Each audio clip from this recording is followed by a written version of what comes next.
President Trump issuing late last night pardons, all relating to efforts to overturn the 2020 election.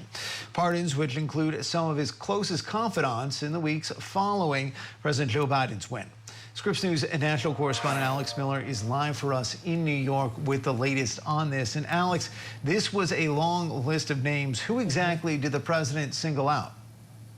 Yeah, Andrew, it was a 4-page list of people who range from being some of his most closest confidants in Washington to people who were working on his behalf all across the country. Let's talk first about those D.C.-based confidants, including Rudy Giuliani, who led his legal team that was working to overturn the results of the 2020 election, Mark Meadows, Sidney Powell, John Eastman, and DOJ official Jeffrey Clark. All of these people were working to speak with different states, as you remember, to try to see if they could overturn the results in various ways.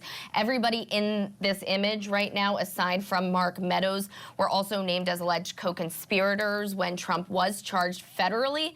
And then looking at the officials all over the country, many of these people acted as fake electors. They submitted fake certificates.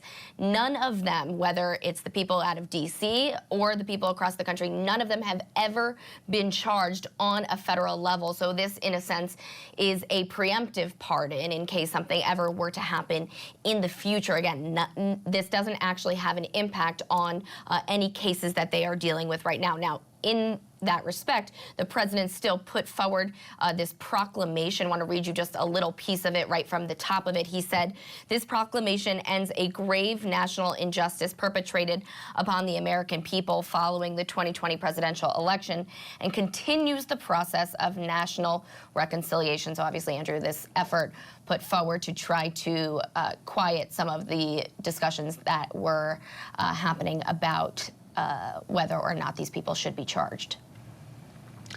All right, so Alex, no impact on some of the state level charges that we know a number of those individuals that you were just talking about were facing.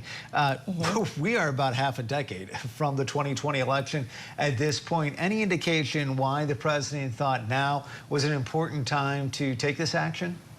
Time really does fly, doesn't it? I mean, yeah, like you said, none of these people will be impacted on the state level. In fact, since this 2024 election, we've seen really these cases either stall or be thrown out. Now, I will say Rudy Giuliani's $184 million lawsuit that he has to pay to those 2 election workers in Georgia, that still stands. So for better or for worse, this doesn't have an impact on those cases. Now, we've seen the president make every effort to kind of quiet the discussion that happened back in 2020, early 2021, about the results of the election. We know that he still has not really said that he lost the election. We know that he pardoned January 6th rioters, those who invaded the Capitol on January 6th and were serving prison sentences. And so this looks to be just another piece of the puzzle of President Trump trying to change the narrative about what happened at the election and in the weeks and months since that day.